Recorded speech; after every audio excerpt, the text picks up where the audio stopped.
নমস্কার বন্ধুরা, বান্ধবীতে আপনাদের সবাইকে আমন্ত্রণ। নিশ্চয়ই আপনারা সবাই খুব ভালো আছেন। লাইক করবেন, কমেন্টস করবেন এবং সাবস্ক্রাইব অবশ্যই করবেন। অনেক অনেক ধন্যবাদ। উত্তম কুমার নামটা বললেই যাদের ছবি আমাদের চোখের সামনে ভেসে ওঠে তারা হলেন সুচিত্রা সেন এবং সুপ্রিয়া দেবী, বিশেষ করে সুচিত্রা সেন। কিন্তু শুধুমাত্র সুচিত্রা সেন এবং সুপ্রিয়া দেবী নয়, উত্তম কুমারের সাথে অভিনয় করেছেন আরও অনেক নায়িকারা। তাদের মধ্যে বিশেষ স্মরণীয় একজন যিনি হলেন অরুন্ধতী দেবী। তাকে দেখলেই মায়ের কথা মনে পড়ে। তার তাঁতের শাড়ি আটপৌরে করে পরা, সিঁদুর আলতা শাঁখায় পলায়, যেন একেবারে আমাদের ঘরের মা। ছেলেবেলায় তাকে যখন টিভির সাদা কালো ছবিতে দেখতাম তখন মায়ের কথাই মনে পড়ত। মনে হতো আমার মাই বোধহয় ওখানে দাঁড়িয়ে আছেন, একেবারে মায়েদের মতো। অদ্ভুত একটা সুন্দর মাধুর্য ছিল তার মধ্যে, একটা সুন্দর কমনীয়তা ছিল, নমনীয়তা ছিল, সেই সঙ্গে ছিল ভীষণভাবে পার্সোনালিটি। তার একটা আলাদা আভিজাত্য ছিল, আলাদা একটা বিশেষত্ব ছিল। সেটা ঠিক বোঝানো যাবে না, তাকে দেখলেই সেটা বোঝা যায়।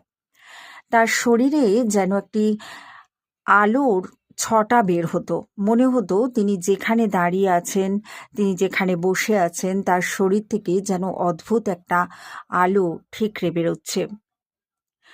দারুণ একটা আভিজাত্য, সেই সঙ্গে একটা পার্সোনালিটি এবং সেই সঙ্গে তার একটি স্বমহিমা। সব কিছুর মিশ্রণে তিনি এক অদ্ভুত সুন্দর মহিলা ছিলেন। ছিলেন কেন বলবো, তিনি এখনো আছেন এবং ভবিষ্যতেও থাকবেন। সেই সঙ্গে দারুণ এক অভিনেত্রী, খুব ধীরে সুস্থে চলাফেরা করা, খুব ধীরে কথা বলা, বিচার বুদ্ধি বিবেচনা দিয়ে প্রত্যেকটা উত্তর দেওয়া, খুব চিন্তা ভাবনা করে নিজের কথাগুলো পরিবেশন করা, এই সব কিছুই ছিল তার অভিনয়ের মধ্যে। আমার মনে হয় শুধু অভিনয় নয়, তিনি মানুষটি এমন ছিলেন। সেটা শুধুমাত্র অভিনয়ের মধ্যে দিয়েই যে প্রকাশ পেত এমনটা নয়, হয়তো তিনি এমনটাই ছিলেন। আর অভিনয়টা অবশ্যই তিনি খুবই সুন্দর করতেন। বোঝা যেত না যে তিনি অভিনয় করছেন, না এটা তার সত্যিকারের পরিচয়। তাই তার অভিনয় দেখে একেবারে মোহিত হয়ে যেত বাঙালি দর্শকরা। মনে হতো যেন আমাদের ঘরের মেয়ে, আমাদের ঘরের বউ, তাকেই আমরা পর্দায় দেখছি। তিনি যে শুধুমাত্র একজন ভারতীয় অভিনেত্রী ছিলেন এমনটা নয়, তিনি একজন পরিচালক ছিলেন এবং লেখকও ছিলেন। আমরা হয়তো অনেকেই জানি না অরুন্ধতী দেবী একজন শুধুমাত্র অভিনেত্রী ছিলেন না, তিনি একজন পরিচালক ছিলেন এবং লেখক ছিলেন, একই দেহে এত গুণের সমাহার। আসুন আমরা জেনে নিই অরুন্ধতী দেবীর সম্পর্কে। অরুন্ধতী দেবী, যার জন্ম হয়েছিল 1924 সালে, তার মৃত্যু হয় 31শে জানুয়ারি 1990। তিনি একজন বাঙালি ভারতীয় অভিনেত্রী, পরিচালক, লেখিকা এবং গায়িকা ছিলেন, যিনি মূলত বাংলা সিনেমায় তার কাজের জন্য পরিচিত। অরুন্ধতী দেবীর জন্ম হয়েছিল 29শে April 1924, Barishal, Bengal Presidency, British Bharat, বর্তমান বাংলাদেশে। মৃত্যু হয় 1 জানুয়ারি 1990, 65 বছর বয়সে, কলকাতা, পশ্চিমবঙ্গে। তিনি একজন ভারতীয় ছিলেন, পেশায় তিনি একজন অভিনেত্রী ছিলেন, পরিচালক ছিলেন, লেখিকা ছিলেন এবং গায়িকা ছিলেন। তার কর্মজীবন ছিল 1940 থেকে 1982। তার উল্লেখযোগ্য কর্ম হল, অর্থাৎ তার উল্লেখযোগ্য অভিনয় হল বিচারক ছবিতে এবং যৌতুক ছবিতে। তিনি প্রথম বিবাহ করেন প্রভাত মুখোপাধ্যায়কে। 1955 সালে বিবাহ বিচ্ছেদ হয়ে যায়। অনুরাধা নামে তাদের একটি কন্যা সন্তানের জন্ম হয়। এরপর তিনি বিবাহ করেন তপন সিনহাকে। 1957 সালে এই বিয়ে হয়েছিল। সেখানে অনিন্দ সিনহা নামে তার একটি পুত্র সন্তানের জন্ম হয়। অরুন্ধতী দেবী বিশ্বভারতী বিশ্ববিদ্যালয়ের একজন ছাত্রী ছিলেন, যেখানে তিনি শৈলজা রঞ্জন মজুমদারের কাছে রবীন্দ্রসঙ্গীতের প্রশিক্ষণ নিয়েছিলেন। তিনি 1940 সালে অল ইন্ডিয়া রেডিওতে একজন রবীন্দ্রসঙ্গীত গায়িকা হিসাবে তার কর্মজীবন শুরু করেন। একজন অভিনেত্রী হিসাবে অরুন্ধতী দেবী কার্তিক চট্টোপাধ্যায়ের বাংলা চলচ্চিত্র মহাপ্রস্থানের পথে 1952 সালে আত্মপ্রকাশ করেন, যার একটি হিন্দি সংস্করণও ছিল যাত্রিক শিরোনামে।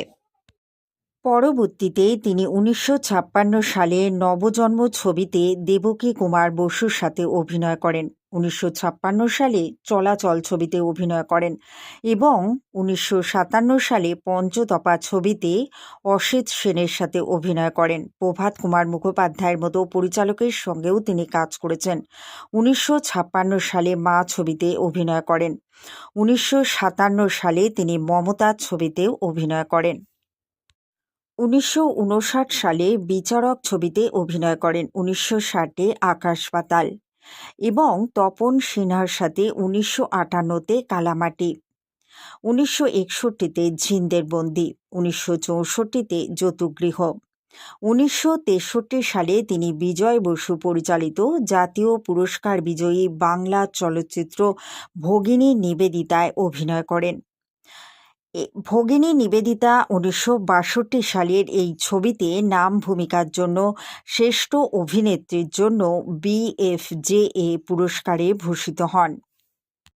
1967 সালে তিনি 14তম জাতীয় চলচ্চিত্র পুরস্কারে তার পরিচালনায় প্রথম ছবি ছুটির জন্য উচ্চ সাহিত্যিক কাজের উপর ভিত্তি করে শ্রেষ্ঠ চলচ্চিত্রের জন্য জাতীয় চলচ্চিত্র পুরস্কারে ভূষিত হন। তিনি 1923 সালে বাংলাদেশের বরিশালের বিখ্যাত গুহ ঠাকুর পরিবারে জন্মগ্রহণ করেন।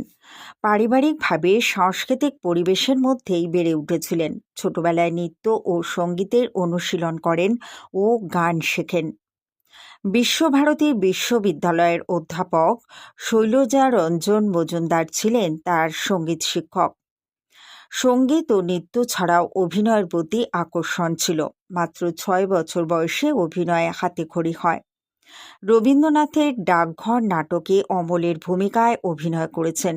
এরপর রবীন্দ্রনাথ ঠাকুরের প্রত্যক্ষ তত্ত্বাবধানে কলকাতার জোড়াসাঁকোর ঠাকুর বাড়িতে মায়ার খেলা নাটকে অভিনয় করেন তিনি।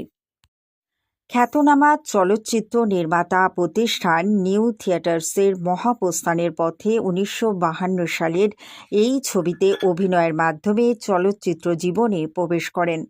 চিত্রনাট্যকার বিনয় চট্টোপাধ্যায় এ কাজে তাকে প্রথম সহায়তা করেন। প্রথম ছবিতেই অভিনয় দক্ষতা প্রমাণ করেন এবং একের পর এক বাংলা সিনেমায় সফলভাবে অভিনয় করে গেছেন অরুন্ধতী দেবী। এর মধ্যে নদ ও নদী 1954, বকুল 1954, সতী 1954, প্রশ্ন 1954, গোধূলি 1955, মা 1960, পঞ্চতপা 1960, ক্ষুধিত পাষাণ 1960 ও দুজনার 1955 এই ছবিগুলি অন্যতম। ভগিনী নিবেদিতার জীবন অবলম্বনে তার অভিনীত ভগিনী নিবেদিতা সাড়া ফেলে। তিনি বেশ কয়েকটি ছবি পরিচালনাও করেন। 40-এর দশকে তার বিবাহ হয় প্রভাত কুমার মুখোপাধ্যায়ের সঙ্গে এবং তাদের অনুরাধা নামে একটি কন্যাও হয়। বিবাহ বিচ্ছেদের পরে তিনি বিখ্যাত পরিচালক তপন সিংহের সাথে বিবাহ বন্ধনে আবদ্ধ হন।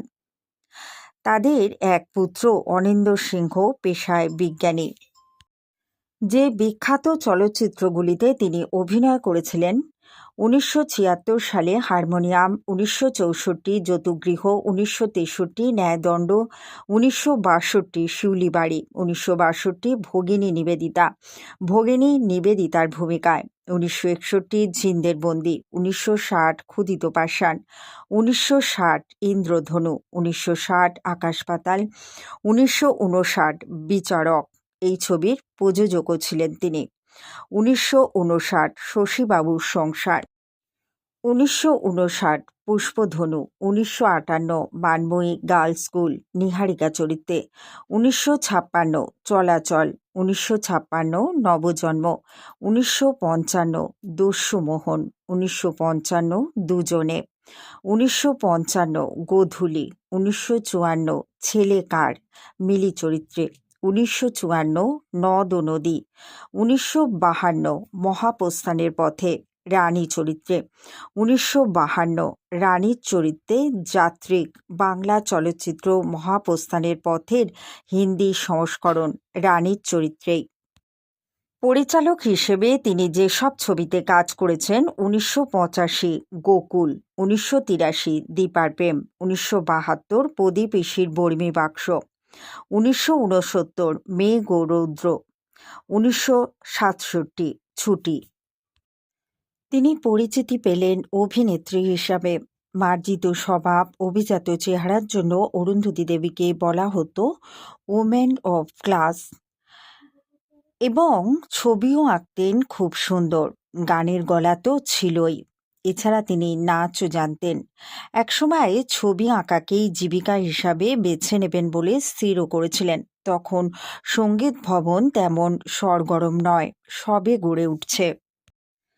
শেষ বিকেলের রোদ এসে পড়েছে ছাতিম গাছের মাথায়, বাতাসে তার মাতাল করা গন্ধ। গাছের নিচে বসে আছেন রবি ঠাকুর, সামনে দ্বাদশ বর্ষীয় বালিকা। সুদূর ঢাকা থেকে সে শান্তিনিকেতনে এসেছে গান শিখতে, রবীন্দ্র গান। সে সময় বিশ্বভারতীতে ভর্তি হবার জন্য পরীক্ষা নিতেন স্বয়ং কবিগুরু। গান ধরল সে বালিকা, উজাড় করে লও হে আমার যা কিছু সম্বল। গান শুরু হতেই কবিগুরু তার সঙ্গে গুনগুন করে গেয়ে উঠলেন। গান শেষ হতেই আরেকটি গানের অনুরোধ।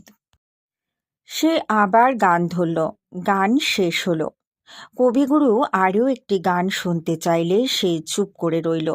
কিছুক্ষণ পরে তার সরল স্বীকারোক্তি, শৈলজাদা আজ দুপুরে আমায় এই দুটি গানই শিখিয়েছেন, আর তো জানি না। রবীন্দ্রনাথ অবাক, কি বলে মেয়ে, এক দুপুরেই দুটি গানের সুর তুলে নিয়েছে। হেসে বললেন, তোমার গান হবে, কিন্তু আমাদের আশ্রমে থাকবে তো।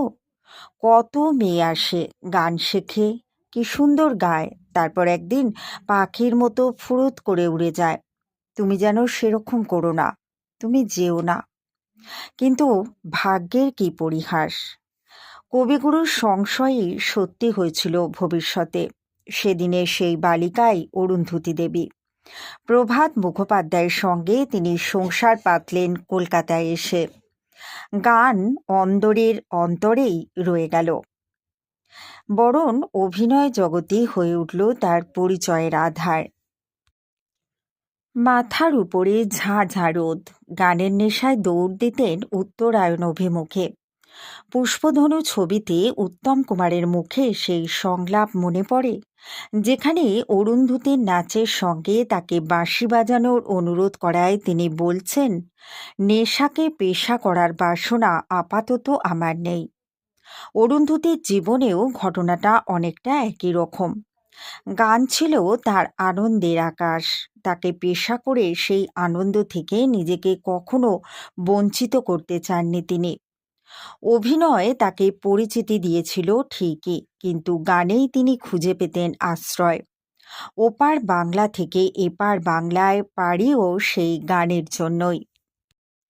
ঢাকার গুহ ঠাকুরদা পরিবারে জন্ম অরুন্ধতীর। ১৭ জন ভাই বোন ছিলেন, প্রত্যেকেই অসম্ভব গুণী। অরুন্ধতীর বাবা বিভূচরণ গুহ ঠাকুরদা ছিলেন দার্শনিক প্রকৃতির মানুষ ও উদার মনস্ক।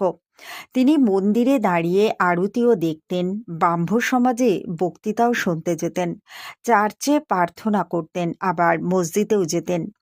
ছোট থেকেই উদার পরিবেশে বড় হন অরুন্ধতী ও তার ভাই বোনেরা। তাদের যেমন শেখার আগ্রহ ছিল, তেমনি বাবারও উৎসাহ ছিল সন্তানদের সব বিষয়ে পারদর্শী করে তোলার।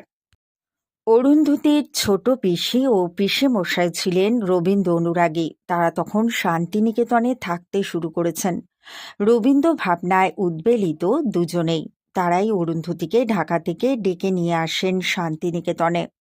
শুরু হয় রবীন্দ্র জীবনযাপন। শৈলজা রঞ্জন মজুমদারের সান্নিধ্যে কণিকা বন্দ্যোপাধ্যায়ের সঙ্গে শুরু হলো গান শেখা। বিশ্বভারতীতে সারা বছরই উৎসব লেগে থাকত। সেখানে কত গুণীজনের সমাগম হতো। সেই উৎসবেও শেখা যেত নতুন গান। ২-৩ বছরেই প্রায় ৬০০ গান শিখে ফেলেছিলেন অরুন্ধতী। বাইরের পৃথিবী তখন রণভূমি, দ্বিতীয় বিশ্বযুদ্ধ শুরুর সময়। তার মাঝে বিশ্বভারতী যেন পারিজাত। সেখানে শুধু গান, নাচ, উৎসব, আনন্দ। বিশ্বের হাহাকার চাপা পড়ে যেত গানের সুরে। ১৯৪২ সাল, দ্বিতীয় বিশ্বযুদ্ধ শুরুর সময়। এই মহাযুদ্ধ শুরুর সময় শান্তিনিকেতনে এসে স্থায়ীভাবে বসবাস শুরু করেছেন ইন্দিরা দেবী চৌধুরানী ও প্রমথ চৌধুরী।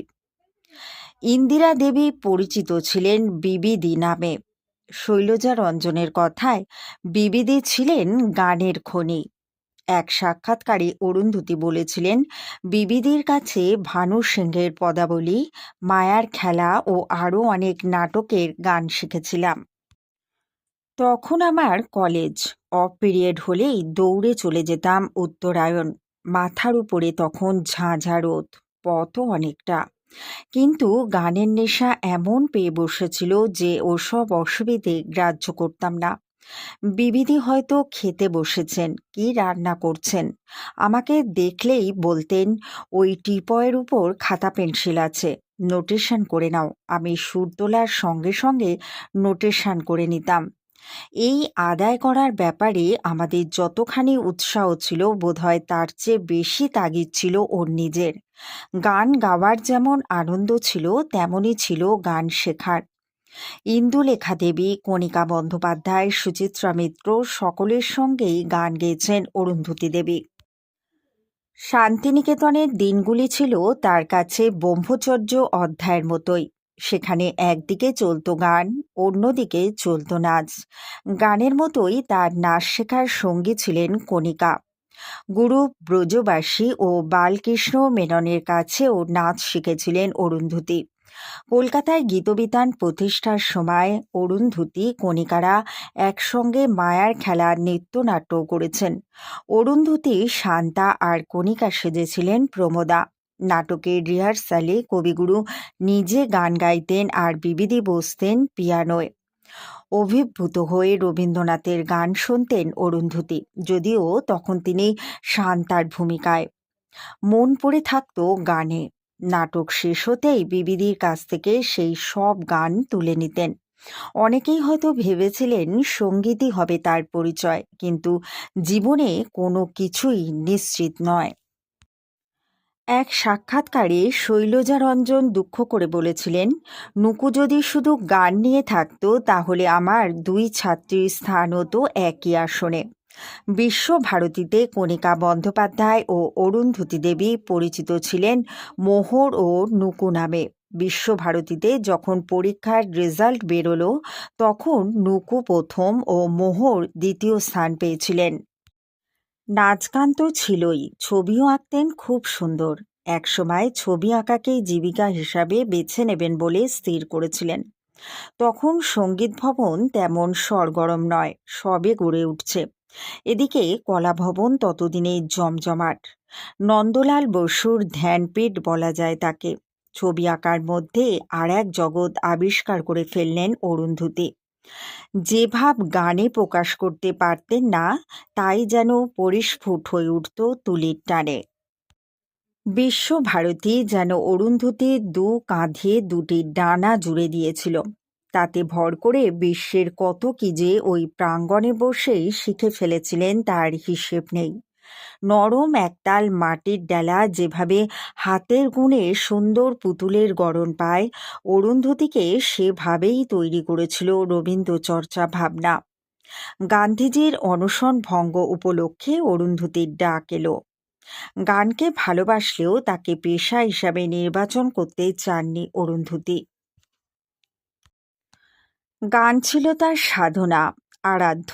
তাই কখনো ছবিতেও গাইতে চাইতেন না। আসলে গানকে পণ্য করতে চাননি কখনো। এক সাক্ষাৎকারে বলেছিলেন, সঙ্গীত আমার প্রফেশন নয়, আনন্দের আকাশ। আর এজন্য আমি সৃষ্টিকর্তার কাছে কৃতজ্ঞ। কারণ আর্ট যখন জীবিকা হয়ে ওঠে তখন স্বাভাবিক সময়েই তার সঙ্গে এমন কতগুলি বেসুরো ব্যাপার জড়িয়ে পড়ে যে শিল্পীকে অশিল্পীজনক আচরণ করতে হয়। রবীন্দ্রসঙ্গীত যদি আমার জীবিকা হয়ে উঠত, হয়তো নানান ঘটনা ও পরিস্থিতির চাপে এমন কাজ করে বসতাম যেটা হতো অরাবিন্দিক।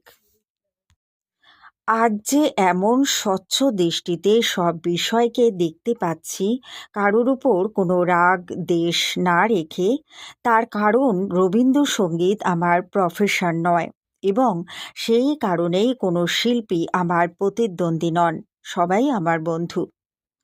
১৯৪০ সাল নাগাদ অল ইন্ডিয়া রেডিও থেকে রবীন্দ্রসঙ্গীত গাওয়ার জন্য আমন্ত্রণ এলো অরুন্ধতির কাছে, কিন্তু তার মা বাধা দিলেন। তখন রেডিওয়ে গাইলে কিছু সম্মান দক্ষিণা গ্রহণ আবশ্যিক ছিল। অরুন্ধতির মা সেটাকেই পেশাদার বৃত্তি মনে করে বাধা দিয়েছিলেন। গানকে তো এত সহজে বিকিয়ে দেওয়া যায় না। পরে নূপুর শৈলজাদা তাকে বোঝালেন গান গাওয়ার জন্য। সে সময় সকলের মধ্যে রবীন্দ্রসঙ্গীত সেভাবে পৌঁছয়নি। তার সকলের মধ্যে পৌঁছে দিতে গেলে যে তাকে সাধারণের কাছে নিয়ে যেতে হবে। শৈলজা রঞ্জনের কথায় অরুন্ধতির মা আর আপত্তি করেননি। শুরু হলো রেডিওয়ে গান গাওয়া। সকালে ১৫ মিনিট আর সন্ধেবেলা ১ ঘন্টা। কণিকা বন্দ্যোপাধ্যায়, সুচিত্রা মিত্র, হেমন্ত মুখোপাধ্যায়ের সঙ্গী হলেন তার। কিন্তু গাইলেই কি তা পৌঁছবে সকলের কাছে? যারা বাংলা বোঝে না তাদের কাছেও তো পৌঁছে দিতে হবে রবীন্দ্রগান। অনুবাদ শুরু করলেন অরুন্ধতী। সেই অনুদিত গান জনপ্রিয় হয়ে উঠল বোম্বাই ও দিল্লিতে। ক্রমশ ভাষার গণ্ডি পেরিয়ে সেই সুর গিয়ে পৌঁছল গান্ধীজির কানেও। মহাত্মা গান্ধীর অনশন ভঙ্গ উপলক্ষে অরুন্ধতির ডাক এলো।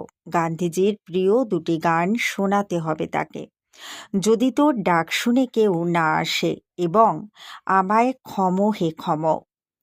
বিদেশে গিয়েও রবীন্দ্রসঙ্গীত গেয়ে শুনিয়েছেন, ভূয়সী প্রশংসা পেয়েছেন। পরে সুরের আগুন ও হারমোনিয়াম ছবিতেও তাকে গাইতে শোনা গিয়েছে। এরপর তার দাম্পত্য জীবন, দাম্পত্যে সন্দেহের বিষ। দুজনেই ঢাকার মানুষ ছিলেন, রেডিওয় অনুষ্ঠানও করতেন। ফলে প্রভাত মুখোপাধ্যায়ের সঙ্গে ভাব জমাতে খুব বেশি সময় লাগেনি অরুন্ধতির। কিন্তু সে সম্পর্কে সায় ছিল না গুহ ঠাকুরদা পরিবারের, অরুন্ধতির বাবার বাড়ির। শোনা যায় তারা পালিয়ে গিয়ে বিয়ে করেছিলেন। পরে সেই দাম্পত্য অবশ্য সুখের হয়নি। একবার এক আলোকচিত্রী তাদের বাড়িতে অরুন্ধতী দেবীর ছবি তুলতে এলে প্রভাত বলেন, তোকে বিশ্বাস করি, তুই বেডরুমে গিয়ে আমার সুন্দরী স্ত্রীর ছবি তুলতে পারিস। কথায় যদিও সেই আলোকচিত্রের প্রতি বিশ্বাস প্রদর্শন ছিল, কিন্তু মনের গভীরের অবিশ্বাস বা সন্দেহ কি প্রচ্ছন্ন ছিল না সেই উক্তিতে? মেয়ে অনুরাধা ঘোষের এক সাক্ষাৎকারেও প্রভাতের নিরাপত্তাহীনতার প্রসঙ্গ এসেছে। তখন বিদেশের অনেক অনুষ্ঠানেই মায়ের আমন্ত্রণ আসত। Suzanne হেওয়ার্থ, great Garbo, Alfred Hitchcock, Ronald Reagan, কত গুণীজনের সঙ্গে মায়ের দেখা হয়েছে। সেবার বার্লিন ফিল্ম ফেস্টিভ্যালে তপন সিংহ ও অন্যান্যদের সঙ্গে মায়েরও আমন্ত্রণ এলো। তখন মা দ্বিতীয়বার অন্তঃসত্ত্বা। বাবা বাধা দিলেন মাকে, কিন্তু মা ছিলেন দৃঢ়প্রতিজ্ঞ। বাবার আগের মাথায় মাকে বলে বসলেন যে মায়ের গর্ভের সন্তান তার নয়, যা ছিল সর্বৈব মিথ্যে। মা বার্লিন থেকে ফিরে আসার পরেই আলাদা থাকা শুরু হলো। আমার তখন খুব কষ্ট হতো, কিন্তু বাবা কখনো আমাদের কাস্টাডি নিতেও চাননি। বরং তপন সিংহ আমাদের স্নেহ ভালোবাসায় ভরিয়ে দিয়েছিলেন। ভাইকে তার পদবি ও পরিচিতিও দিয়েছিলেন। আমাকেও দিতে চেয়েছিলেন, কিন্তু আমি মেয়ে, বিয়ে হয়ে যাবে, তাই সেই ঝামেলায় আর যেতে চাইনি। প্রথম বিয়ে ভেঙে গেলে তিনি পরবর্তীকালে ঘরণী হন তপন সিংহের। তার ও তপন সিংহের বোঝাপড়া ছিল দেখার মতো। পরিচালক তপন ছিলেন অগোছালো মানুষ। সারাদিন তিনি ব্যস্ত থাকতেন নিজের ছবির কাজ ও পড়াশোনা নিয়ে। তার জামাকাপড়, বইপত্র থেকে শুরু করে সংসারও যত্ন করে গুছিয়ে রেখেছিলেন অরুন্ধতী। ছেলে ও স্বামীর খাওয়ার জলও ঢাকা দেয়া থাকতো টেবিলের উপরে। ঘরের কোনো আসবাবে ধুলো পর্যন্ত খুঁজে পাওয়া যেত না। ছেলেমেয়েরা যাতে অমলিন চারিত্রিক বৈশিষ্ট্য নিয়ে বড় হয়, সেদিকেও ছিল তার কড়া নজর।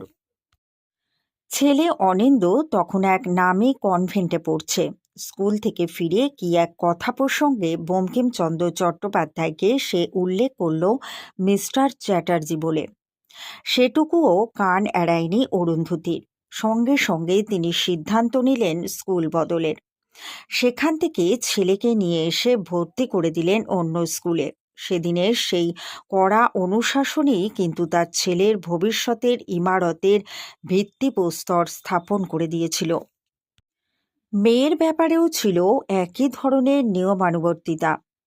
মেয়ে অনুরাধা বলেছেন, বিকেলে মাস্তুতো বোনেদের সঙ্গে বাইরে বেড়াতে বেরোতাম। আমাদের বাড়ি ফেরার কথা ছিল সন্ধে 6টায়। এর 2-5 মিনিট এদিক ওদিক হলেই মা দারুণ বকতেন। মা বলতেন, 6টা মানে 6টাই। সময়ানুবর্তিতা জীবনের সবচেয়ে বড় জিনিস, এক সাক্ষাৎকারে বলেছিলেন অনুরাধা। স্বয়ং উত্তম কুমারও ফিকে পড়ে যেতেন তার ব্যক্তিত্বে। এতটা নিয়মানুবর্তিতা ছিল বলেই হয়তো একই জীবনে এত কিছু করতে পেরেছিলেন। অভিনয় জগতেও তিনি ছিলেন স্বতন্ত্র। 1952 সালে মহাপ্রস্থানের পথে ছবি দিয়েই তার অভিনয় জগতে পদার্পণ। তারপরে চলাচল, গোধূলি, বিচারক, যতুগৃহ, কত ছবি। পাশাপাশি গানের রেকর্ডিংও তখন শুরু করেছেন। HMV থেকে বেরোচ্ছে ক্যাসেট। যেমন সুন্দরী ছিলেন তেমনই ছিল অভিজাত ভাবভঙ্গি।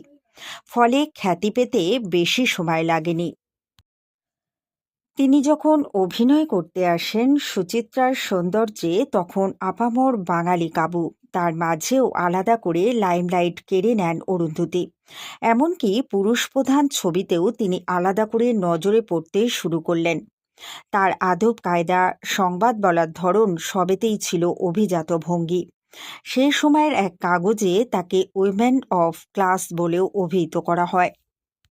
তখনও উত্তম কুমারের একটি ছবিও সফল হয়নি। অরুন্ধতীর নায়ক হিসাবে তার ডাক এলো বকুল ছবিতে। সেই ছবিতে অবশ্য অরুন্ধতীর অভিনয় ও ক্যারিশমায় চাপা পড়ে যান উত্তম। পরে মহানায়ক স্বীকার করেছিলেন যে পরের দিকে তিনি যত ছবি করেছেন অরুন্ধতীর সঙ্গে, একসঙ্গে দৃশ্য থাকলে আলাদা করে প্রস্তুতি নিতেন। তার অভিজাত চেহারা, মার্জিত স্বভাব, ব্যক্তিত্ব সবই যেন দ্যুতি হয়ে ছড়িয়ে পড়ত চারপাশে। তবে এক ধরনের চরিত্রে নিজেকে আটকে রাখেননি। কখনো ঝিন্দের বন্দির রাজকন্যা, কখনো যৌতুকগৃহর সাধারণ এক ঘরণী। এমনকি ছেলেকার ছবিতে হাস্যের দেশেই তিনি সমান সাবলীল। কালামাটি ছবিতে তার চরিত্রের কথা যদি মনে করা যায়, সেখানে কয়লা খনিতে যারা কাজ করেন তাদের সন্তানদের দেখাশোনার দায়িত্বে ছিলেন নায়িকা। তার বাড়িতে রয়েছে আবার এক পঙ্গু মানুষ। কর্মক্ষেত্র ও ব্যক্তিজীবনের টানাপোড়েনে ক্ষতবিক্ষত একটি চরিত্রকে জীবন্ত করে তুলেছিলেন অরুন্ধতী। আবার বিচারক ছবিতে একজনের স্বামীর প্রতি তার দুর্বলতা, যা ঠিক প্রকাশ্য করা যায় না, তা সুন্দর করে ফুটিয়ে তুলেছিলেন পিয়ানো বাজানোর দৃশ্যে। আর গিরিবালার বাবাকে যখন তিনি বলছেন, আমি বিদেশি নই, আপনার মেয়েদের মতো আমিও এদেশেরই মেয়ে, এদেশের মাটি আমার মা, এদেশের ঠাকুর আমার ঠাকুর, তখন কি সত্যি চোখের সামনে ভগিনী নিবেদিতার মুখখানা ভেসে ওঠে না? কর্মময় জীবন ঈষৎ থমকে যায় শারীরিক অসুস্থতায়। সেরিব্রাল অ্যাটাক হয় অরুন্ধতীর। শরীরের একটা দিকে প্যারালাইসিস হয়ে যায়। কিন্তু বসে থাকা যে তার ধর্ম নয়। সেই ভগ্ন শরীর একটু মেরামত হতেই আবার ফিরে এলেন কর্মজগতে। ঠিক পৌঁছে যেতেন শুটিং ফ্লোরে। স্বামীর কাজে সহায়তাও করতেন। শেষের দিকে প্রতিদ্বন্দ্বী শিশুদের নিয়েও কাজ শুরু করেন। অরুন্ধতির স্মৃতিচারণায় তপন সিংহ বলেছিলেন, আমি ওর থেকে অনেক কিছু শিখেছি। এমনই একটা ব্যাকগ্রাউন্ড নিয়ে এসেছিলেন বলে বাংলা ছবিতে তার জায়গা ছিল আলাদা। এমনকি তিনি যখন ক্যামেরার সামনে থেকে পিছনে সরে আসেন তখনও। অরুন্ধতী পরিচালনা শুরু করেন অনেক শেষের দিকে, কিন্তু যে গল্পগুলি তখন তিনি ছবির জন্য বেছেছিলেন তার বিষয়বস্তু ছিল অনেক এগিয়ে। ছুটি ছবির কথাই ধরা যাক, যার মাধ্যমে বাঙালি পেয়েছিল এক নতুন জুটি আর নতুন ধরনের গল্প। সে বছরের সেরা ছবির পুরস্কারও পেয়েছিল সেটি। প্রদীপেশীর বর্মী বাক্স, মেঘ ও রৌদ্রর মতো গল্প নিয়েও ছবি করেছিলেন। সেই তালিকায় ছিল দীপার প্রেম ছবিটিও, যার জন্য সেই সময়ের সমালোচনাও শুনতে হয়েছিল। তবুও তিনি পিছপা হননি, বরং ছবিটি সেন্সর করানো সত্ত্বেও পুনর্বার প্রযোজক ছবিটি এডিট করানোয় তিনি টাইটেল কার্ড থেকে নিজের নাম সরিয়ে দিতে বলেন। বম্বে ল্যাব থেকে ছবিটি এডিট করিয়ে প্রায় ১৪০০ ফুট বাদ দিয়ে ছবিটির পুনঃমুক্তির দিন স্থির হয়। সেই খবর কানে যেতেই অরুন্ধতী দেবী নিজেরই ছবি থেকে নিজের নাম তুলে নিতে আইনের দ্বারস্থ হন। তবে ছবিটির সঙ্গে যুক্ত কর্মীরা যাতে তাদের টাকা পয়সা পেয়ে যান, তাই ছবিটির ক্লিয়ারেন্স সার্টিফিকেট দিয়ে দিয়েছিলেন। নিজের আত্মমর্যাদা রক্ষায় যেমন অনড় ছিলেন, তেমনই ছিল অসম্ভব দায়িত্ববোধ। কারোর কিছু হলেই ছুটে যেতেন, মানুষের সাহায্যে সবসময় পাশে দাঁড়িয়েছেন। প্রতিবন্ধী শিশুদের নিয়েও কাজ শুরু করেছিলেন, কিন্তু নিজের শেষ মুহূর্তে পাশে ছিল না কেউ। চলে যাবার দিনটিও ছিল ভারী অদ্ভুত। সেদিন সন্ধেবেলায় একটি কাজে আটকে যান তপন সিংহ। প্রত্যেক দিন বিকেল ৫:৩০ নাগাদ তিনি বাড়ি ফিরতেন। সেদিন ফিরতে মিনিট ১০ দেরি হয়েছিল। সেই ১০ মিনিটেই সব শেষ। তিনি বাড়ি ফেরার মিনিট ১০ আগেই মারা যান অরুন্ধতী, কিন্তু শেষ মুহূর্তে কাউকে একটা খবর পর্যন্ত দিতে পারেননি। সপ্তাহ ২ ধরে তার বাড়ির ফোন কাজ করছিল না। এই মুঠোফোনের যুগে বসে সে কথা ভাবতে বড় অদ্ভুত লাগে। পরে তপন সিংহ আফসোস করে বলেছিলেন, আর ১০ মিনিট আগে যদি আসতাম, ওকে শেষ দেখাটা দেখতে পেতাম। হয়তো আমার কিছু বলার ছিল ওর, শোনা হলো না। হয়তো আমায় কিছু বলার ছিল ওর, শোনা হলো না।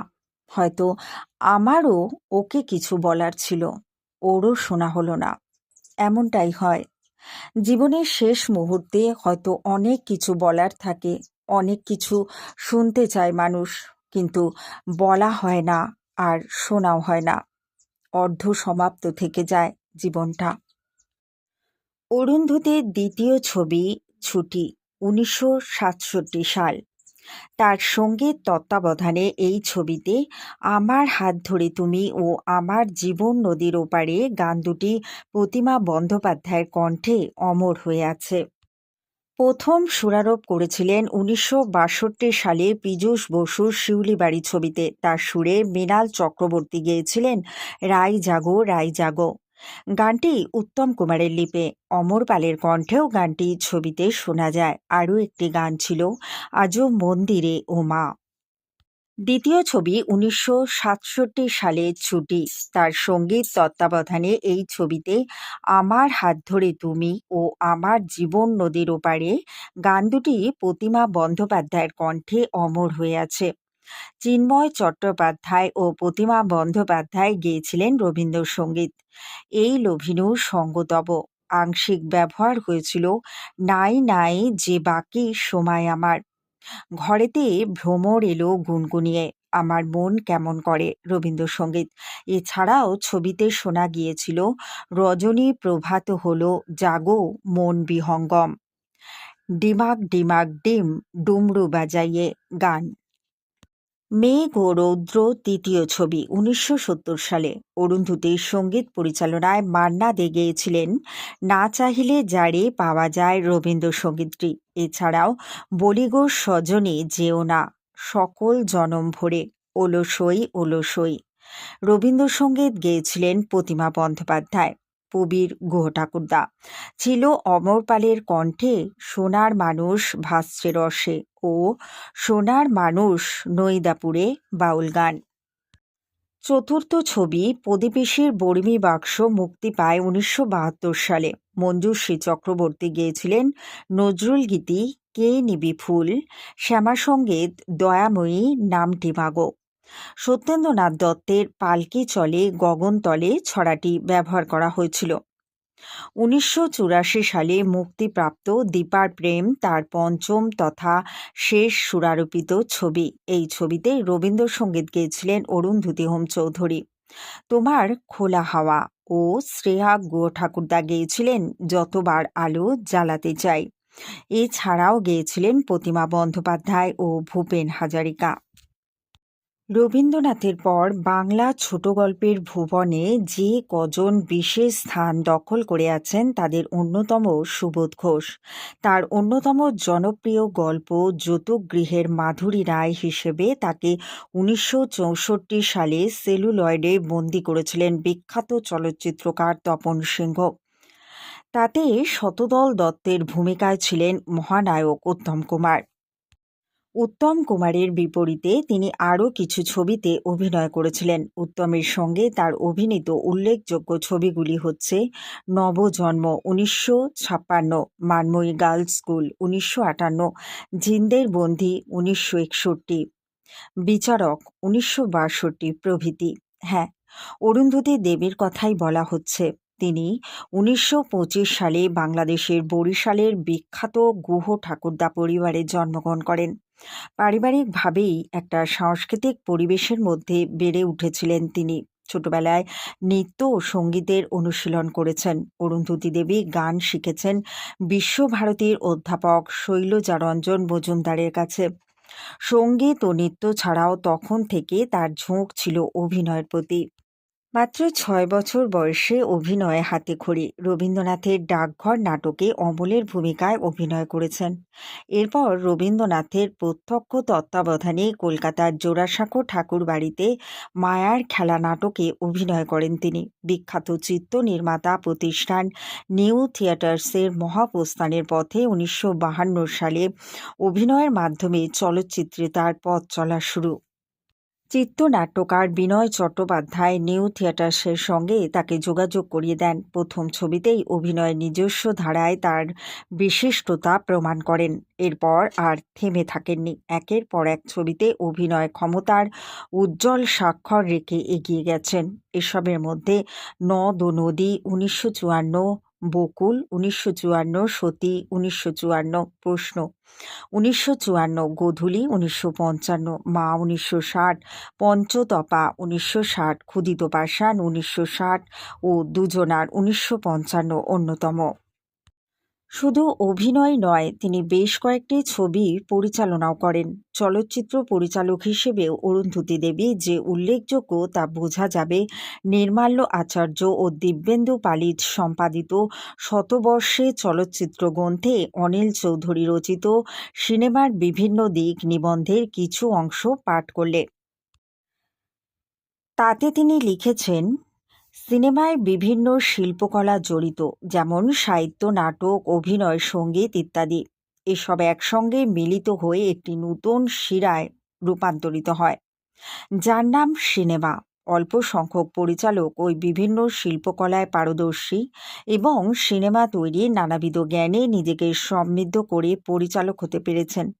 কিন্তু পরিচালক হয়েছেন সাহিত্য ক্ষেত্র থেকে শৈলজানন্দ, প্রেমেন্দ্র মিত্র, জ্যোতির্ময় রায় প্রমুখ, শিশির ভাদুরী, নরেশ মিত্র, উৎপল দত্ত প্রমুখ নাট্য জগৎ থেকে। চলচ্চিত্রের অভিনেতা মহল থেকে প্রমথেশ বড়ুয়া, বিকাশ রায়, উত্তম কুমার, দিলীপ রায়, সুখেন দাস প্রমুখ। অভিনেত্রী মহল থেকে অরুন্ধতী দেবী, মঞ্জু দে, অপর্ণা সেন প্রমুখ। অরুন্ধতী দেবীর পরিচালিত ছবিগুলি হচ্ছে গোকুল 1985, দীপার প্রেম 1983, প্রদীপেশীর বর্মী বাক্স 1172, রবীন্দ্রনাথের ছোট গল্প অবলম্বনে নির্মিত মেঘ ও রৌদ্র 1969 এবং ছুটি 1967। অরুন্ধতী দেবী বেশ কয়েকবার শ্রেষ্ঠ অভিনেত্রীর পুরস্কার পেয়েছেন। রবীন্দ্রনাথের বেশ কিছু গান, কবিতা ও প্রবন্ধ ইংরাজিতে অনুবাদ করেন। দিল্লি ও বোম্বের বিদ্বজনেদের কাছে তার সমাদৃত হয়। বিশিষ্ট চিত্র পরিচালক তপন সিংহ তার দ্বিতীয় স্বামী। অপর্ণা সেনের চলচ্চিত্রে তিনি যে বুদ্ধিবৃত্তিক এবং চলচ্চিত্রের দৃঢ়তা নিয়ে এসেছেন তার ক্ষেত্রে যদি কাউকে তার প্রকৃত অগ্রদূত হিসাবে বিবেচনা করা যায় তবে তিনি হলেন অরুন্ধতী দেবী, বিশ্বভারতী শান্তিনিকেতনের একজন ছাত্রী, যেখানে তিনি রবীন্দ্রসঙ্গীতের প্রশিক্ষণ নিয়েছিলেন। অরুন্ধতী দেবী চলাচল ১৯৫৬ সালে এই চলচ্চিত্রের অভিনেত্রী হিসাবে বেশি পরিচিত, যেটি হিন্দিতে ভ্রমণ হিসাবে পুনর্নির্মাণ করা হয়েছিল এবং তার স্বামী তপন সিনহা দ্বারা নির্মিত তিনটি ছবিতে অর্থাৎ ক্ষুদিতা পাষাণ ১৯৬০, জিন্দের বন্দি ১৯৬১ এবং জ্যোতির্গৃহ ১৯৬৪। ১৯৫৯ সালে তিনি জ্ঞানপীঠ পুরস্কার বিজয়ী তারাশঙ্কর বন্দ্যোপাধ্যায়ের একটি উপন্যাস অবলম্বনে বিচারকের সাথে প্রযোজক হিসাবে আত্মপ্রকাশ করেন। এটি ১৯৬০ সালে জাতীয় পুরস্কারে তৃতীয় সেরা ফিচার ফিল্ম হিসাবে মেরিট সার্টিফিকেট অর্জন করে এবং উত্তম কুমারের সর্বশ্রেষ্ঠ অভিনয়গুলির মধ্যে একটি গণনা করা হয়। অপরাধবোধ, দায়বদ্ধতা এবং মুক্তির একটি জটিল মনস্তাত্ত্বিক অধ্যয়ন বিচারক মহানায়ককে একজন বিচারক হিসাবে নিযুক্ত করেছিলেন, যে তার ন্যায় বিচার প্রদানের ক্ষমতার প্রতি অত্যন্ত আত্মবিশ্বাসী, যিনি একটি নৈতিক সংকটের মুখোমুখি হন যখন একটি মামলার বিচার করতে বলা হয় যা তার অতীতের প্রতিধ্বনি রয়েছে এবং একটি পছন্দ তিনি তৈরি করেছেন। এমনকি তিনি আসামের ভাগ্য সম্পর্কে সিদ্ধান্ত নেওয়ার সময় তাকে তার নিজের নৈতিক অপরাধের মুখোমুখি হতে হয়। অরুন্ধতী দেবী ছুটি ১৯৬৭ সালে এই চলচ্চিত্রের পরিচালনায় উদ্যোগী হন, যার জন্য তিনি চিত্রনাট্য এবং সঙ্গীতও লিখেছিলেন। চলচ্চিত্রটি ১৯৬৭ সালের জাতীয় পুরস্কারে মেরিট সার্টিফিকেট জিতেছিল। এরপরে মেঘ ও রৌদ্র ১৯৬৯ রবীন্দ্রনাথ ঠাকুরের একটি গল্পের উপর ভিত্তি করে এবং শিশুদের জন্য একটি চলচ্চিত্র প্রদীপিসির বর্মী বাক্স ১৯৭২। এরপর আসে ১৯৮৩ সালে দীপার প্রেম এবং ১৯৮৫ সালে টেলিফিল্ম গোকুল। মনে রাখতে হবে, যোগ্যতা, অযোগ্যতা, ক্ষমতা ও সীমাবদ্ধতা সবকিছু নিয়ে তারা হাত পেতেছেন রবি তীর্থেরই দাক্ষিণ্যদ্বারে। তাদের প্রতি অকরুণ নাই বা হলাম। এক সাক্ষাৎকারে এমন ব্যতিক্রমী বক্তব্য অরুন্ধতী দেবীর, যার পরিচয় এক কথায় শেষ হয় না। রবীন্দ্রসঙ্গীত শিল্পী, অভিনেত্রী, সঙ্গীত পরিচালিকা ও চলচ্চিত্র পরিচালিকা। বহুমুখী প্রতিভার সম্পন্ন এই শিল্পীর জন্ম ১৯২৪ সালের ২৯ এপ্রিল বর্তমান বাংলাদেশে বরিশালে। তার বাবা বিভূচরণ গুহ ঠাকুরদা ছিলেন উদার মনের মানুষ। মন্দিরে তিনি যতখানি নিবিষ্ট চিত্তে আরতি দেখতেন, ঠিক ততখানি আগ্রহ নিয়েই ব্রাহ্ম সমাজে তখনকার মনীষীদের বক্তৃতা শুনতে যেতেন, চার্চে যেতেন, আবার মসজিদেও যেতেন। অরুন্ধতী ও তার অন্যান্য ভাই বোনেদের বড় হয়ে ওঠার ক্ষেত্রে এই উদার বাতাবরণ যে সর্বতোভাবে সহায়ক হয়েছিল তা দ্বিধাহীনভাবে বলা যায়। অরুন্ধতী বড় হয়ে উঠেছিলেন ঢাকায়। খুব ছোটবেলায় যখন তার বয়স মাত্র ৬, তখন তিনি রবীন্দ্রনাথের ডাকঘর নাটকে অমলের ভূমিকায় অভিনয় করেছিলেন। এই নাটকে তার গান ও অভিনয় মুগ্ধ হয়েছিলেন দর্শকেরা। পরিণত বয়সে অরুন্ধতী বলেছিলেন, গ্রাম ছাড়া ওই রাঙা মাটির পথ গানটি যখন গেয়েছিলাম, তার কাব্য সৌন্দর্য কিংবা অন্য কোনো অর্থ বোঝার মতো বয়স অথবা বুদ্ধি কোনোটাই হয়নি। কিন্তু ভাটিয়ালির উদাসী সুরে রাঙামাটি, গ্রাম ছাড়া এই দুটি কথা চেনা মহলের গণ্ডি ছাড়িয়ে মনটাকে যে কোন সুদূরে পৌঁছে দিত তার ঠিকানা পেতাম না। আর সেই জন্যই সেই হারিয়ে যাওয়া পথের প্রতি একটা রহস্যময় আকর্ষণ অনুভব করতাম। গ্রামের শেষ প্রান্ত ছাড়িয়ে ওই রাঙামাটির পথ কোথায় গিয়ে মিশেছে? সেখানে কি পাহাড় আছে, না আকাশ নেমে এসেছে মাটির বুকে? এইরকম সব বিচিত্র ভাবনায় হারিয়ে যেতাম।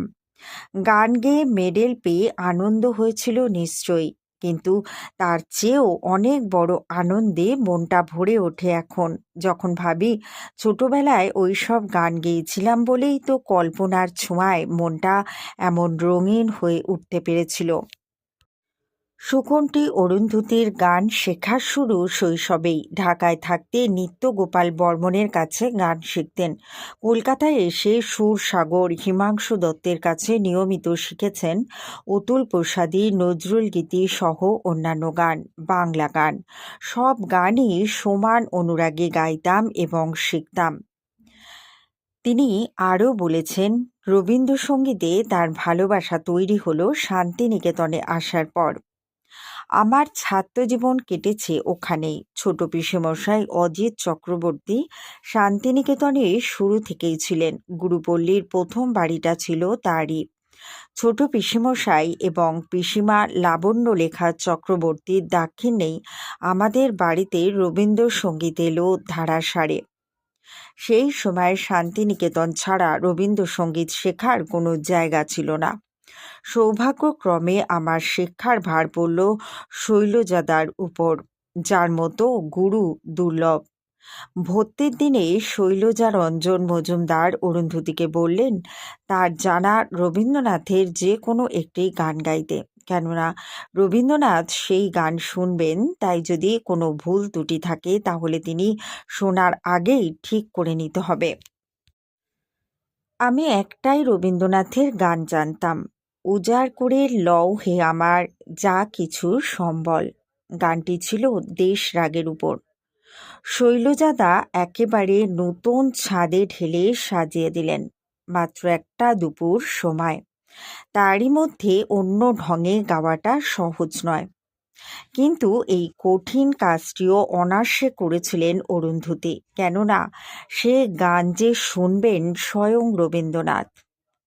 শৈলজাদা গান শুনে খুশি হলেন, সঙ্গে সঙ্গে শিখিয়ে দিলেন আরও একটি গান, যদি তিনি আরও শুনতে চান। গানটি হলো আমার কি বেদনা সে কি জানো। তারপর এলো সেই শুভক্ষণ। নাট্যঘরে তার সামনে উজাড় করে লও হে আমার শুরু করবার কয়েক মুহূর্ত বাদেই তিনি আমার সঙ্গে সুর মিলিয়ে গুনগুন করে গাইতে লাগলেন। এখন ভাবলে গায়ে কাঁটা দিয়ে ওঠে। তখন তো বুঝিনি কি বিরাট মানুষ আমার সুরে সুর মিলিয়ে গাইছেন। ভাগ্যিস বুঝিনি, তাহলে বোধহয় আমার গলা দিয়ে একটিও স্বর বেরোতো না। গান শেষ হলো, উনি চুপ করে বসে রইলেন। আমি একটু দমে গেলাম। কই আর তো শুনতে চাইলেন না? তাহলে কি আমার গান ওর ভালো লাগেনি? অন্তর্যামী ছিলেন তো, সেই জন্যই হয়তো আমার মনের কথা এক মুহূর্তে বুঝে নিয়ে বললেন, আমার আর কি কোনো গান জানো? শোনাও। তখন গাইলাম আমার কি বেদনা। এ গান শেষ হবার পর কবি আবারও গান গাইতে বললেন। কিশোরী জানালো, আর তো জানি না। এই গানটি আজই দুপুরে শৈলজাদা শিখিয়ে দিলেন, তাই গাইতে পারলাম। গানটি সেদিনই শেখা শুনে রবীন্দ্রনাথ বিস্মিত হয়েছিলেন। বলেছিলেন, আশ্রমে থাকবে তো, কত মেয়ে আসে গান শেখে, কি সুন্দর গায়, তারপর একদিন পাখির মতো ফুরুত করে উড়ে চলে যায়, তুমি যেও না। কবির চাওয়া পূর্ণ হয়নি, কিন্তু সে পরের কথা। কণিকা বন্দ্যোপাধ্যায়ের সঙ্গে একসঙ্গে গান শিখেছেন অরুন্ধতী। কিভাবে গান শেখানো হতো তাদের। কণিকা বলেছেন, ক্লাসিক্যাল গান শেখাটা আমাদের কম্পালসারি ছিল। হেমেন্দুলাল রায়, ক্ষিতেশ বন্দ্যোপাধ্যায় এদের কাছে ক্লাসিক্যালে তালিম পেয়েছি। আলাউদ্দিন খাঁ সাহেব সারা ভারতের বড় বড় গুণী বীণকার, যন্ত্রী, ওস্তাদ ভীমরাও শাস্ত্রী এরা ছিলেন শান্তিনিকেতনের নিত্য অতিথি। এদের গান বাজনা শুনেও সঙ্গীতকে নিজের ভাবতে পেরেছিলাম। এর পাশাপাশি চলতো পড়াশোনাও। 1941 সালে আমি ও অরুন্ধতী একই সঙ্গে ম্যাট্রিক পাশ করি। দুজনের বন্ধুত্ব ছিল গভীর। তাদের দুজনের সঙ্গীত গুরু ছিলেন শৈলজারঞ্জন মজুমদার। শৈলজারঞ্জন মজুমদার সম্পর্কে অরুন্ধতী বলেছেন, শৈলজাদা কণিকার সঙ্গে আমারও একসঙ্গে গান শেখার ব্যবস্থা করলেন।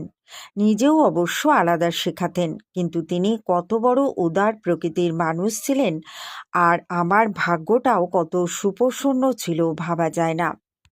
না হলে কণিকার মতো অমন গুণী প্রতিভাময়ী শিল্পীর সঙ্গে আমি একসঙ্গে গাইবার অধিকার পাই।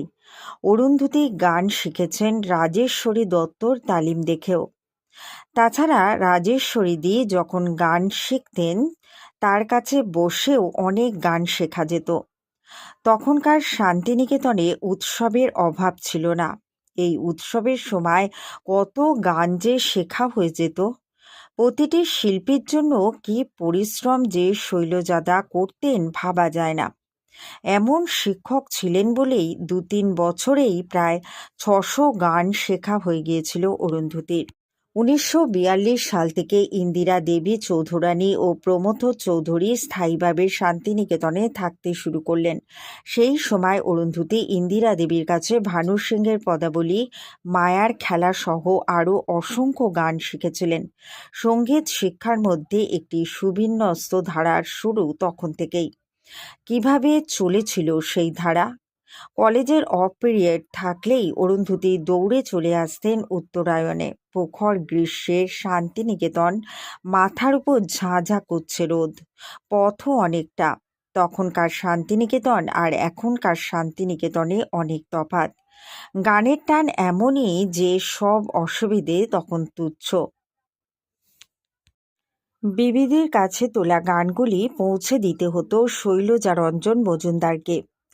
বিবিদির কাছে তোলা সেই গানগুলি তিনি আবার নতুন করে নোটেশন করতেন। এইভাবে অজস্র গান শুধু শেখা হয়ে গিয়েছিল অরুন্ধতী দেবীর। তাই নয়, রবীন্দ্রসঙ্গীতের ভাঁড়ারও সমৃদ্ধ হয়েছিল। শৈলজাদা আমাদের কেবল উস্কে দিতেন। উনি ইন্দিরা দেবী হলেন গুরুদেবের গানের খনি। ওর কাছ থেকে যত পারো আদায় করে নাও। এই আদায় করা আদৌ সম্ভব হতো না যদি না ইন্দিরা দেবীরও নিজেকে উজাড় করে দেবার অতটা আগ্রহ থাকত। শান্তিনিকেতনে অরুন্ধতী গান শিখেছেন সুবিনয় রায়, ইন্দুলেখা দেবী, কণিকা বন্দ্যোপাধ্যায়, সুচিত্রা মিত্র, নীলিমা সেন প্রমুখের কাছে। সেসব দিনগুলি ছিল যেন আনন্দ পাথারে সাঁতার কাটার দিন। গানের পাশাপাশি নাচও শিখেছেন অরুন্ধতী। শিখেছেন গুরু ব্রজবাসী, বালকৃষ্ণ মেনন প্রমুখের কাছে। কলকাতায় যখন গীতবিতান সঙ্গীত শিক্ষায়তন প্রতিষ্ঠা করা হলো, তখন অর্থ সংগ্রহের জন্য নৃত্যনাট্য মায়ার খেলায় অভিনয় করা হয়েছিল। শুভ গুহ ঠাকুরদার উদ্যোগে সেই অভিনয়ে নীলিমা সেজেছিল অমর, অরুন্ধতী শান্তা, আমি ছিলাম প্রমোদার রোলে। বিবিধি শৈলজাদার তত্ত্বাবধানে, বলেছেন কণিকা বন্দ্যোপাধ্যায়। আমন্ত্রণ এসেছিল রেডিওতে গান গাইবার জন্য।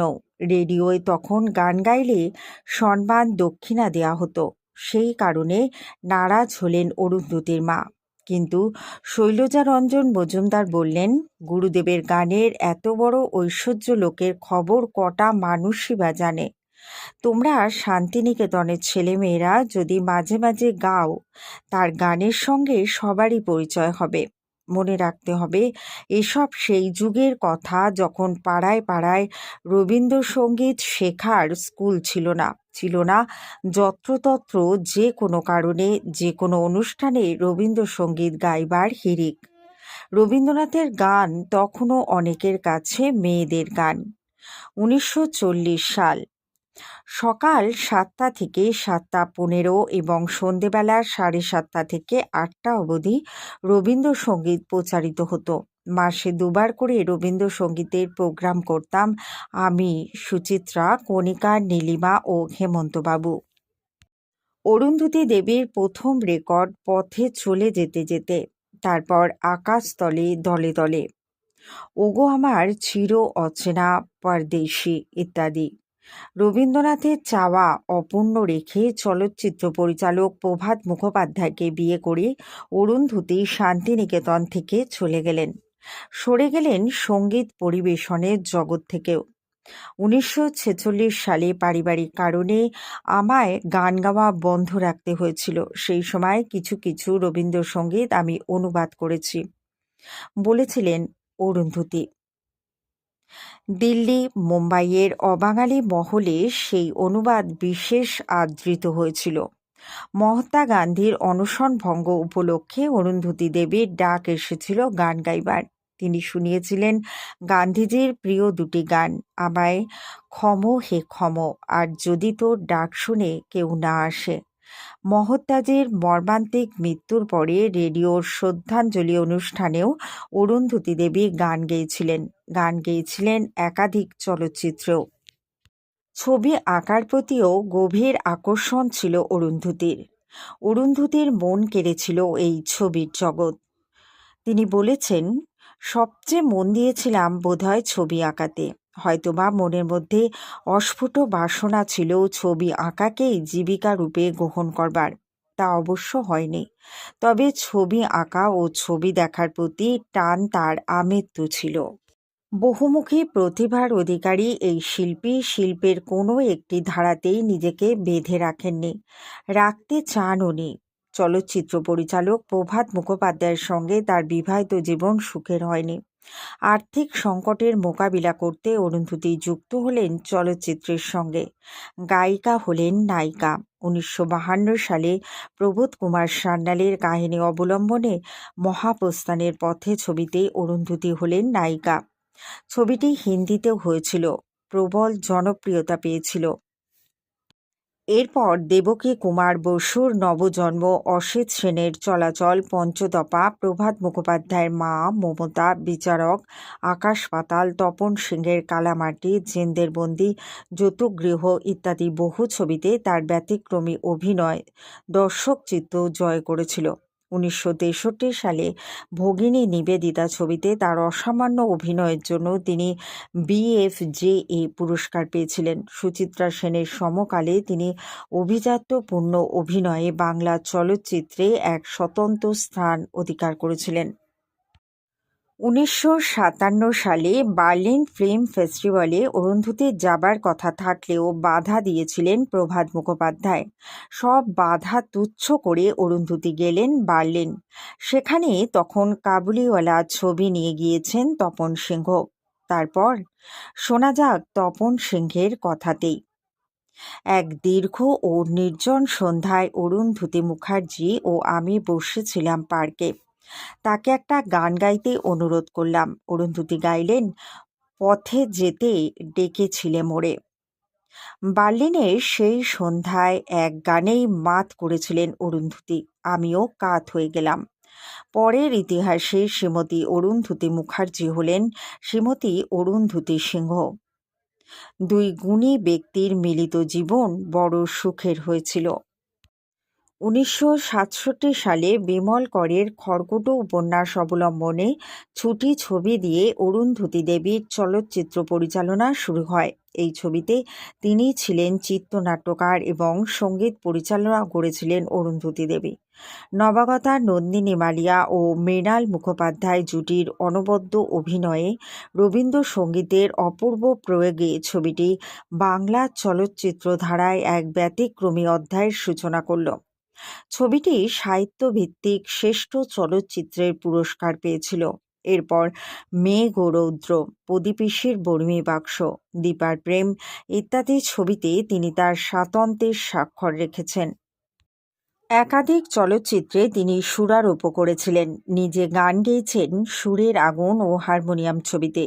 অরুন্ধতী দেবীর ছবিতে গানের শিল্পিত প্রয়োগ তার সঙ্গীত পিপাসু রুচিসম্পন্ন মনটিকে তুলে ধরে। চলচ্চিত্রে রবীন্দ্রসঙ্গীতের ব্যবহার প্রসঙ্গে তিনি বলেছেন, শুধু আমি নয়, যে কোনো সঙ্গীত পরিচালকই এই সঙ্গীতকে ছবির কাজে সুষ্ঠুভাবে লাগাতে পারেন।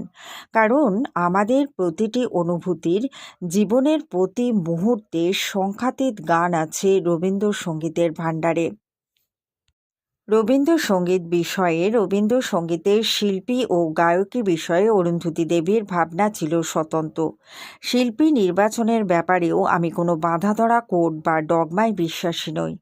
অমুক অমুক শিল্পী গাইলেই এই গানের প্রকাশভঙ্গি রাবীন্দ্রিক হবে, অমুক গাইলে হবে না, এই মনোভাবের চেয়ে অরাবীন্দ্রিক আর কিছুই হতে পারে না। যে কেউ সুকণ্ঠের অধিকারী হলেই রবীন্দ্রনাথ নিজের গান তাকে গাইবার অধিকার দিতেন। কণ্ঠ, অনুভূতি এবং পরিশীলিত স্বর থাকলেই যথেষ্ট। তিনি বিশ্বাস করতেন শিক্ষিত কণ্ঠের গান চিরকাল থেকেই যাবে। শান্তিনিকেতনের শিক্ষার রং তার মর্মে সকল কর্মে জড়িয়েছিল। এই সর্বতোভাবে ব্যতিক্রমী শিল্পী বলেছেন, সঙ্গীত আমার প্রফেশন নয়, আনন্দের আকাশ। আর এজন্য আমি আমার সৃষ্টিকর্তার কাছে কৃতজ্ঞ। কারণ আর্ট যখন জীবিকা হয়ে ওঠে তখন স্বাভাবিক নিয়মেই তার সঙ্গে এমন কতগুলি বেসুরো ব্যাপার জড়িয়ে পড়ে যে শিল্পীকেও অশিল্পীজনক আচরণ করতে হয়। রবীন্দ্রসঙ্গীত যদি আমার জীবিকা হয়ে উঠত, হয়তো নানান ঘটনা ও পরিস্থিতির চাপে এমন কাজ করে বসতাম যেটা হতো অরাবীন্দ্রিক। শৈলজা রঞ্জন মজুমদার একবার বলেছিলেন, নুকু অর্থাৎ অরুন্ধতী যদি শুধু গান নিয়ে থাকতো তাহলে আমার দুই ছাত্রীর স্থান হতো একই আসনে। অজস্র গুণের অধিকারী অরুন্ধতী দেবীর আত্মমর্যাদাবোধ এতটাই প্রবল ছিল যে সেন্সর করা ছবি প্রযোজক আবার এডিট করায় টাইটেল কার্ড থেকে নিজের নাম প্রত্যাহার করতে দ্বিধা করেননি। তার এই আভিজাত্যবোধ তাকে সাধারণের থেকে পৃথক আসনে বসিয়েছিল। তপন সিংহের মতো পরিচালকও বলেছেন, আমি ওর থেকে অনেক কিছু শিখেছি। পরিবার এবং কর্মজগৎ দুই সমানভাবে সামলেছেন অরুন্ধতী। সন্তানদের বড় করেছেন কড়া শাসনে। সেরিব্রাল অ্যাটাকের পর সামান্য সুস্থ হয়েই কাজে যোগ দিয়েছিলেন অরুন্ধতী দেবী। মৃত্যু এলো আকস্মিকভাবে। এলো একলা ঘরে। কেউ জানল না কিভাবে ঝরে গেল এক আশ্চর্য জীবন। সেদিন ছিল 1990 সালের 31শে জানুয়ারি। অরুন্ধতী দেবী 50 এবং 60-এর দশকের প্রথম দিকে বাংলা চলচ্চিত্রের একজন শীর্ষ নায়িকা ছিলেন। তিনি প্রায় 16টি চলচ্চিত্রে অভিনয় করেন, 5টি ফিচার ফিল্ম পরিচালনা করেন এবং 1967 সালে একক চলচ্চিত্র ছুটির চিত্রনাট্যকার ও সঙ্গীত পরিচালক হিসাবেও কাজ করেন। তিনি মহান বাঙালি পরিচালক তপন সিনহার স্ত্রী। অরুন্ধতী বিভূচরণ গুহ ঠাকুরদার কন্যা হিসাবে পূর্ববঙ্গের বরিশালে জন্মগ্রহণ করেন। তিনি শান্তিনিকেতনের বিশ্বভারতী বিশ্ববিদ্যালয় থেকে পড়াশোনা শেষ করেন। তিনি বিশ্বভারতী থেকে নাচ, থিয়েটার এবং গানের প্রশিক্ষণও নিয়েছিলেন। তিনি 1955 সালে পরিচালক প্রভাত মুখার্জিকে বিবাহ করেন, কিন্তু তারা আলাদা হয়ে যায় এবং 2 বছর পর তিনি পরিচালক তপন সিনহাকে বিবাহ করেন। তাদের ছেলে অনিন্দ্য সিনহা একজন বিখ্যাত বিজ্ঞানী। তিনি 1990 সালে মারা যান। পড়াশোনা শেষে সাংবাদিক হবার স্বপ্ন দেখতেন অরুন্ধতী, কিন্তু তিনি তার পারিবারিক বন্ধু চিত্রনাট্যকার বিনয় চ্যাটার্জির দ্বারা প্রভাবিত হয়ে কলকাতার নিউ থিয়েটার স্টুডিওতে যোগ দেন। তার আত্মপ্রকাশ ঘটে সেমিনাল ফিল্ম মহাপ্রস্থানের পথে 1952 সালে। এর হিন্দি রিমেক ছিল যাত্রিক, যে সিনেমায় তিনি রানী নামে একজন বিধবার ভূমিকায় অভিনয় করেছিলেন তা বক্স অফিসে ব্যাপক হিট হয়েছিল এবং এটি তাকে একজন অভিনেত্রী হিসেবেও প্রতিষ্ঠিত করেছিল।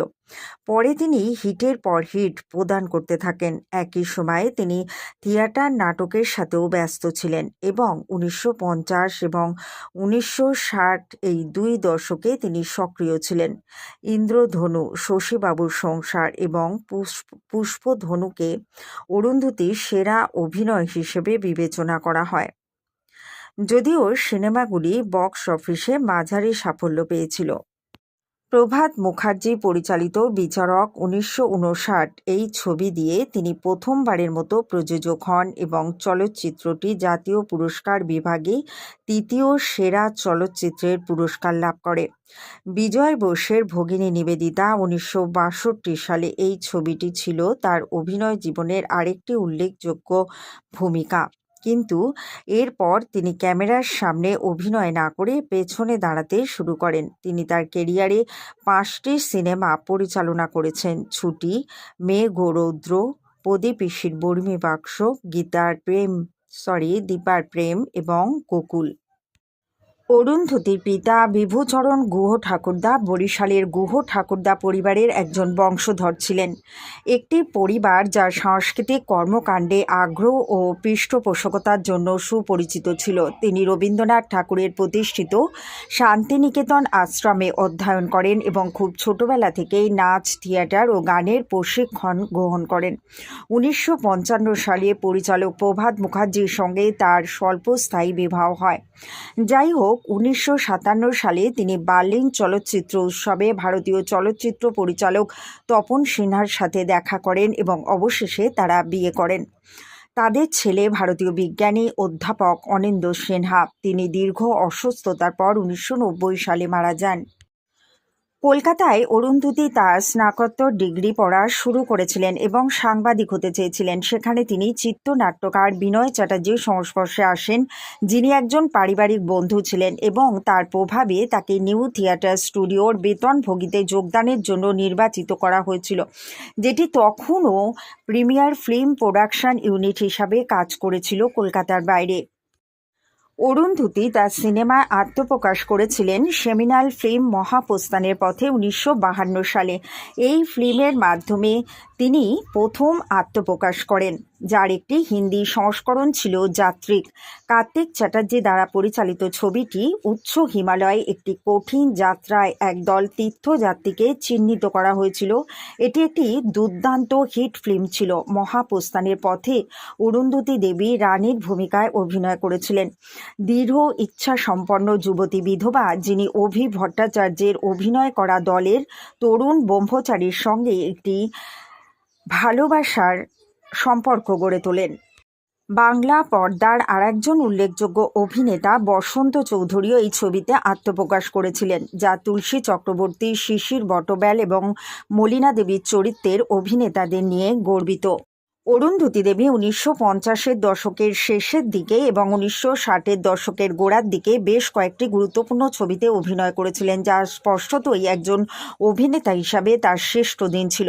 শশীবাবুর সংসার এবং পুষ্পধনু সমস্তই 1959 সালে মুক্তিপ্রাপ্ত। ইন্দ্রধনু 1960 সালে মুক্তি পায়। এই ছবিগুলি খুব কম হিট ছিল, কিন্তু তার ঐতিহাসিক ক্ষমতা সকলের কাছ থেকে প্রশংসা পেয়েছে। তিনি প্রভাত মুখার্জি পরিচালিত বিচারক 1959 সালে যে ছবিটি মুক্তি পায়, সেই ছবির মাধ্যমে প্রথমবারের মতো প্রযোজক হন এবং যে চলচ্চিত্রটিতে তিনি এবং উত্তম কুমার প্রধান চরিত্রে অভিনয় করেছিলেন, তা 1960 সালে জাতীয় পুরস্কারে তৃতীয় সেরা ফিচার ফিল্ম হিসাবে একটি সার্টিফিকেট অব মেরিটে ভূষিত হয়েছিল। বিজয় বোসের ভগিনী নিবেদিতা 1962 সালে মুক্তি পেয়েছিল। তিনি তার কর্মজীবনের চূড়ান্ত ভূমিকা পালন করেছিলেন এই ছবিতে এবং স্বামী বিবেকানন্দের আইরিশ শিষ্যের ভূমিকায় অভিনয় করেছিলেন, যিনি মহান ইলানের সাথে ভারতের জন্য তার জীবন উৎসর্গ করেছিলেন। স্বীকার করা যায় যে এই ছবিটি এই জটিল এবং আকর্ষণীয় মহিলার একটি সরল অধ্যয়ন ছিল, কিন্তু ভূমিকাটি অরুন্ধতী দেবীর জন্য উপযুক্ত ছিল এবং ছবিটি বক্স অফিসে সফল হয়েছিল। ভগিনী নিবেদিতার পরে অরুন্ধতী দেবী তার পর্দায় উপস্থিতি ব্যাপকভাবে কমিয়ে দেন এবং চলচ্চিত্র নির্মাণের অন্যান্য দিকগুলি অন্বেষণ করতে শুরু করেন। তিনি ইতিমধ্যেই বিচারকের সাথে প্রযোজক হয়েছিলেন। 1962 সালে তিনি তার সঙ্গীত প্রশিক্ষণ এবং দক্ষতা ব্যবহার করেছিলেন এবং শিউলিবাড়ির সঙ্গীত রচনাও করেছিলেন। পীযূষ বোসের একটি চলচ্চিত্র, যাতে আবার উত্তম কুমার এবং অরুন্ধতী দেবী প্রধান ভূমিকায় ছিলেন। উল্লেখযোগ্য, শিউলিবাড়ি ছবির সঙ্গীত রচনা করেছিলেন অরুন্ধতী দেবী। পীযূষ বোসের একটি চলচ্চিত্র, যাতে আবার উত্তম কুমার এবং অরুন্ধতী দেবী প্রধান ভূমিকায় ছিলেন।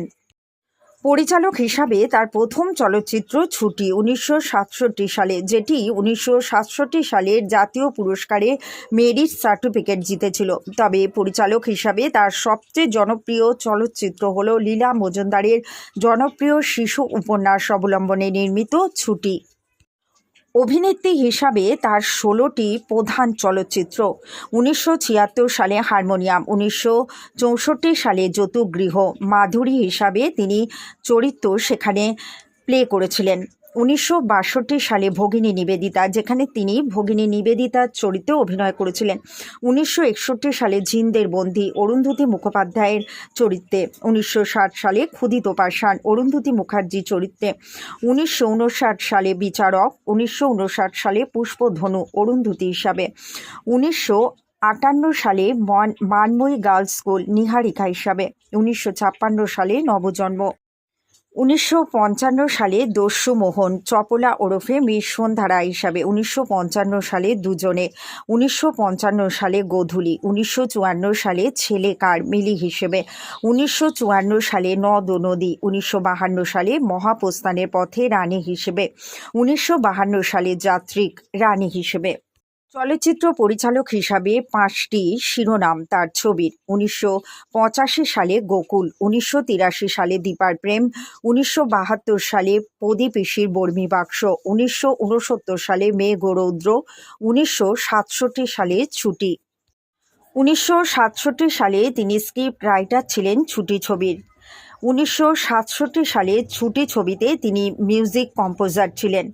সঙ্গীত পরিচালক হিসাবে তিনি ১৯৬৭ সালে ছুটি ছবিটির সঙ্গীত পরিচালক ছিলেন। অরুন্ধতী দেবী, যার গুণের কোনো অন্ত ছিল না, তিনি নিজের জীবন উৎসর্গ করে দিয়েছিলেন কবিগুরুর আশ্রয়ে। তিনি নিজেকে সম্পূর্ণ তৈরি করেছিলেন কবিগুরুর মনের মতো, নিজেকে ঢেলেছিলেন কবিগুরুর মনের মতো করে। তিনি চেয়েছিলেন একজন চিত্রকার হিসাবেই নিজের পরিচিতি গড়ে তুলতে। তিনি গান জানতেন, নাচ জানতেন, অভিনয় জানতেন। তিনি সব ক্ষেত্রেই পারদর্শী ছিলেন। শুধু অভিনেত্রী হিসাবে নয়, তিনি একজন সুরকার ছিলেন, গায়িকা ছিলেন, তিনি খুব ভালো লিখতে পারতেন, তিনি একজন পরিচালক ছিলেন, আরও কত কিছু ছিলেন তিনি। আর সব ক্ষেত্রেই তিনি উজ্জ্বল দৃষ্টান্ত রেখেছেন। এমন নয় যে তিনি শুধু ছুঁয়ে গেছেন, তিনি সেখানে গভীরভাবে দাগ কেটে গেছেন। কিন্তু শেষ জীবনে কেউ তার সাথে ছিল না। তার স্বামী তপন সিনহাও তখন তার থেকে বেশ কিছুটা দূরে ছিলেন। যখন তিনি মারা যান তখন পাশে কেউ ছিল না। তিনি কাউকে একটি টেলিফোন অবধি করতে পারেননি, কারণ তার ফোনের কোনো সংযোগ সেই সময় ছিল না। একা অসহায়ভাবে তার প্রাণ গিয়েছিল। তিনি শেষ সময় কাউকে পাশে পাননি। একজন অভিনেত্রীর এমন একজন অভিনেত্রীর এরকম শেষ জীবন আমরা কখনো কল্পনাও করতে পারি না এবং আশাও করতে পারি না। ভালো থাকুন অরুন্ধতী দেবী, আপনি খুব ভালো থাকুন। আবারও অভিনেত্রী হয়েই আমাদের কাছে ফিরে আসুন, এটাই কামনা করি। অনেক ধন্যবাদ।